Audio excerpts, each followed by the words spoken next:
Jicho la nje na imani yangu kwamba wiki yako imeenda sawa sawa, na tunaanzia jijini Dar es Salaam. Msomaji wako ni mimi Jamal Mroma.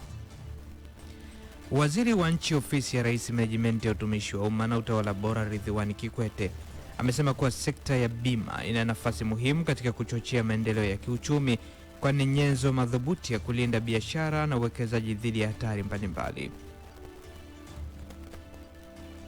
Akizungumza jijini Dar es Salaam katika hafla ya kufuturisha wadau wa sekta ya bima iliyoratibiwa na shirika la bima la Zanzibar ZIC, Waziri Kikwete ameeleza kuwa hakuna uchumi wa kisasa unaoweza kukua bila mfumo imara wa bima. Amesisitiza kuwa wawekezaji wanahitaji mazingira salama ya kufanyia biashara, huku serikali ikihitaji taasisi madhubuti zenye uwezo wa kusimamia hatari na kuhakikisha ustawi endelevu wa uchumi wa taifa. Aidha, amewataka wadau wa sekta hiyo kutumia mwezi mtukufu wa Ramadhani kuliombea taifa ili amani endelee kudumishwa, jambo litakalosaidia kuvutia wawekezaji zaidi kuichagua Tanzania kama kitovu bora cha uwekezaji.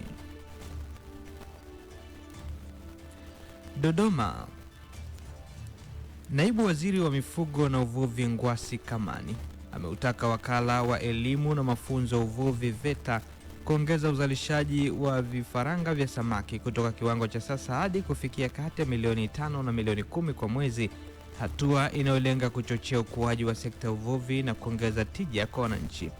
Akizungumza jana jijini Dodoma, Kamani amesema ongezeko la uzalishaji wa vifaranga litasaidia kuimarisha shughuli za ukuzaji viumbe maji pamoja na kuongeza mchango wa sekta ya uvuvi katika pato la taifa.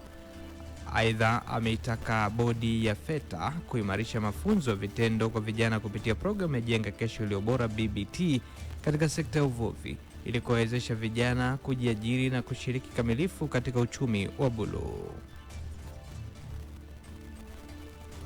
Zanzibar. Mwenyekiti wa chama cha ACT Wazalendo Othman Masoud Othman amewahimiza Watanzania kuzidisha maombi na ibada ndani ya mwezi wa Ramadhani ili taifa lirudi katika hali ya haki na utengamano baada ya kumalizika kwa uchaguzi mkuu.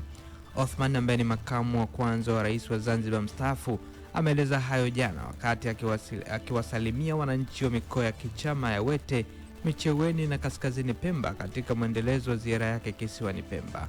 Kwa mujibu wa Othman, kutengeneza nchi ni jambo la heri, hivyo kila mwananchi ana jukumu la kuzidisha maombi yatakayoleta utengamano wa kijamii.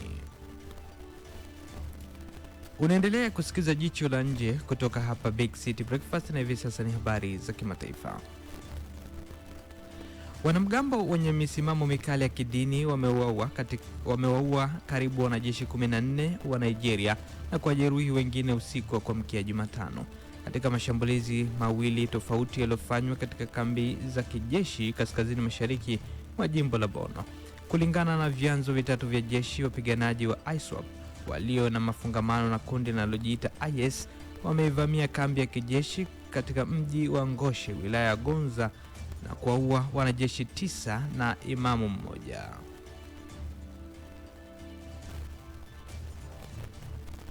Makumi ya wanafunzi wa Uganda wamehamishwa kutoka Iran kufuatia kuongezeka kwa mvutano wa kijeshi eneo la Mashariki ya Kati. Wanafunzi hao walisafirishwa kwa mabasi kutoka Irani na kufika nchini Uturuki kama sehemu ya hatua za dharura za kuokoa raia wa Uganda waliokuwa wamekwama katika eneo hilo. Kwa mujibu wa taarifa zilizotolewa, wanafunzi hao waliwasili jijini Istanbul siku ya Jumatano baada ya safari ndefu kutoka Iran, ambapo walipewa visa za mpito na mamlaka za Uturuki ili kuruhusu safari yao kuendelea. Serikali ya Uganda imesisitiza kuwa itaendelea kuchukua hatua za kuhakikisha usalama wa raia wake walioko nje ya nchi, hususan katika maeneo yenye migogoro.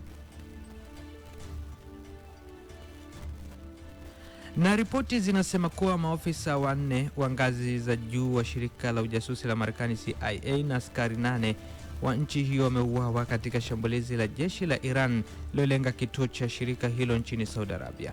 Ripoti zinasema kuwa maofisa hawa wa CIA wameuawa katika shambulio la karibuni zaidi la Iran kwenye kituo hicho.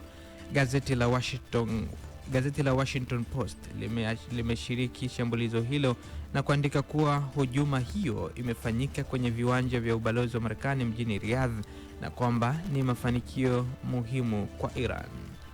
Na huo ndo mwisho wa Jicho la Nje kutoka hapa Big City Breakfast, na hivi punde tu ni Sports Countdown. Asante kwa kuendelea kutusikiliza Big City Breakfast. Asante kwa kuendelea kuisikiza Jicho la Nje wiki nzima. Mimi ni Jamal Mroma. Hii ni Mjini FM. Kwetu ni kwako. Jicho la Nje. Penda usipende, utaipenda tu. Big City Breakfast. Barabarani bila stress. Big City Breakfast. Ay, Titi me preguntó si tengo muchas novias. Hoy tengo a una, mañana